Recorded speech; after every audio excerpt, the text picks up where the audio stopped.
Welcome to Consumer Law Studio. In this episode, Susan Ingles interviews Tom Feltner, Director of Financial Services at the Consumer Federation of America. Mr. Feltner was the keynote speaker at the 2015 Constitution Day Legal Forum, sponsored by South Carolina Legal Services. The third annual forum explored ways to help low-income individuals caught in the debt trap of short-term loans. And now here's Susan Ingles with Tom Feltner. Okay, I'm here with Tom Feltner of Consumer Federation of America. Welcome, Tom. Good afternoon. And you are the Director of Financial Services at the... I'm the Director of Financial Services at the Consumer Federation of America, based in Washington, D.C., which is a membership organization of 250 consumer protection, community groups, civil rights organizations, and national advocates working in the public interest. Okay. And in particular, what do you do as Director of Financial Services? Well, I work to protect consumers that are taking out high-cost loans, as well as ensuring that low-wealth people have access to affordable and accessible minimum liability auto insurance. We want to make sure that consumers have every opportunity to borrow, save, and build wealth, and make sure that they're treated fairly in the financial services marketplace. Okay. Now, you are here with us at the Constitution Day Legal Forum that South Carolina Legal Services is holding in North Charleston. And you talked to us today about payday loans and in particular the Stop the Debt Trap campaign. So can you tell us about your work in the payday loan area? CFA works to connect the advocacy efforts of state organizations and the experiences of their partners and their clients with federal efforts to protect consumers that take out high-cost payday loans and title loans. These are loans 300-400% that often trap consumers in a cycle of debt. In fact, almost 80% of loans are refinanced just 2 weeks later. So these are really products that are not working as advertised and that have a profound negative influence on family economic health. Now, tell our listeners exactly how it is that a payday loan works and what a payday loan actually is. Well, a payday loan is a loan that's repaid at the borrower's next payday. So these are loans $300, $400, $500 that are taken out, and the borrower turns over a post-dated check or access to their bank account.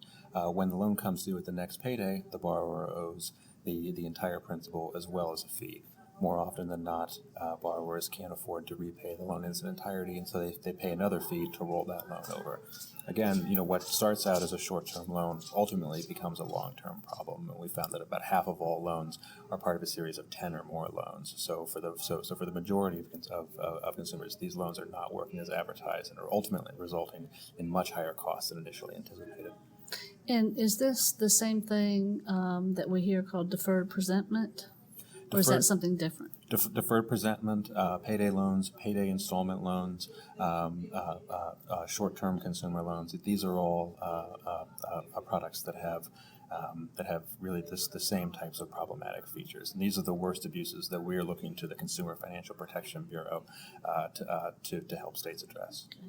Now, sometimes we hear clients or debtors who are in a payday loan like that, and they don't have the money in their account. They need the money in their account to pay their basic living expenses.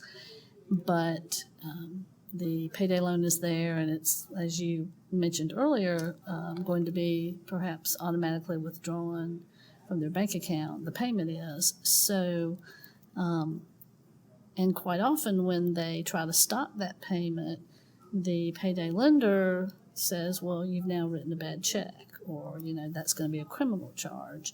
Now, tell us about how that works. Is that true? Well, I think that turning over direct access to your bank account to anyone, particularly a high-cost lender, is going to cause problems down the line. Repeat overdrafts, involuntary account closure, just to name a few. That's really why we need the CFPB to put in place strong account protection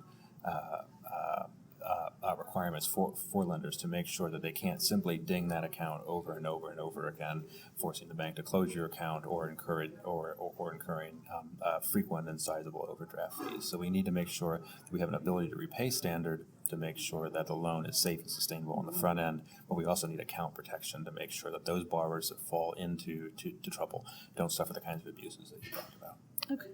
Now, the CFPB is the Consumer Financial Protection Bureau, and you and your organization with your campaign are pushing for these stronger rules with these kind of loans. What's the most important one, do you think? Well, we think the most important requirement is to make sure that lenders are required to evaluate a borrower's ability to repay before making a loan. We need a strong CFPB rule that prevents debt traps and also protects consumers on the back end. But we need to make sure that consumers have the full range of protection. So that needs to apply to loans across the high-cost credit market. It needs to have a strong ability to repay standard, and it needs to have meaningful account protections to make sure that those borrowers that fall into trouble don't suffer the types of abuses that we talked about earlier. Okay. Well, thank you so much for being with us today, and appreciate it so much, and good luck to you in the campaign. Of course. Thank you so much.